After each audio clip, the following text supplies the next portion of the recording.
ഒരുപാട് YouTube videos കണ്ടു, ഒരുപാട് നെഗറ്റീവ്സ് കണ്ടു. Still I thought of giving it A try. ഒരു മാസം മുന്നേ ഐ ഡിഡ് ഹെയർ ബോട്ടോക്സ്. ചെയ്യാൻ കാരണം എൻ്റെ ഹെയർ ഭയങ്കര ഫ്രിസി ആയിരുന്നു, ഒട്ടും മാനേജ് ചെയ്യാൻ പറ്റാത്ത രീതിയിലായിരുന്നു. അപ്പോൾ അതുകൊണ്ട് ഞാൻ വിചാരിച്ചു ഒന്ന് ചെയ്ത് നോക്കാം. It's been A month now. ആദ്യമൊക്കെ ഹെയർ ഭയങ്കര ഫ്ലാറ്റായിട്ട് തോന്നിയിട്ടുണ്ടെങ്കിലും വാഷസ് ചെയ്ത് കഴിഞ്ഞതോടുകൂടി മുടി കുറച്ചുകൂടി ഒരു നാച്ചുറൽ ടെക്സ്ചറിലോട്ട് വന്ന രീതിക്ക് എനിക്ക് തോന്നിയിട്ടുണ്ട്. പിന്നെ ഒരു കാര്യം, ഒരു മാസമേ ആയിട്ടുള്ളൂ ഞാനിത് ചെയ്തിട്ട്. അപ്പം ഇനി വരുന്ന മന്ത്സിൽ റൂട്ട്സ് എല്ലാം റീഗ്രോ ചെയ്യുമ്പം ചിലപ്പോൾ ഞാനിത് മാറ്റി പറയായിരിക്കും.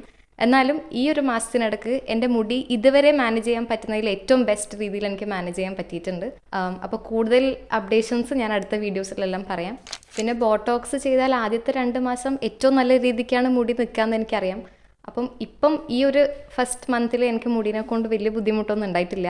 അപ്പോൾ ഇനി ചിലപ്പം വരുന്ന മന്ത്സിൽ ഇതിന് വരുന്ന മാറ്റങ്ങൾ ഉണ്ടാവും. അപ്പോൾ അതൊക്കെ ഞാൻ അപ്ഡേറ്റ് ചെയ്യാം. ഹെയർ ഫോൾ ഉണ്ടോ, ഡാൻഡ്രഫ് ഉണ്ടോ, ഞാൻ ഏത് ഷാമ്പൂ ആണ് യൂസ് ചെയ്യുന്നത്, ഏത് കണ്ടീഷണറാണ് യൂസ് ചെയ്യുന്നത്, അപ്പോൾ അതൊക്കെ I can let you know. നിങ്ങൾക്ക് അങ്ങനെ എന്തെങ്കിലും സംശയം ഉണ്ടെങ്കിൽ കമൻറ്റ് ബോക്സിൽ കമൻറ്റ് ചെയ്യാം. അപ്പോൾ ചാനൽ മറക്കാതെ സബ്സ്ക്രൈബ് ചെയ്യുക. ഈ ബോട്ടോക്സിൻ്റെ അപ്ഡേഷൻസ് ഞാൻ വൈകാതെ തരാം.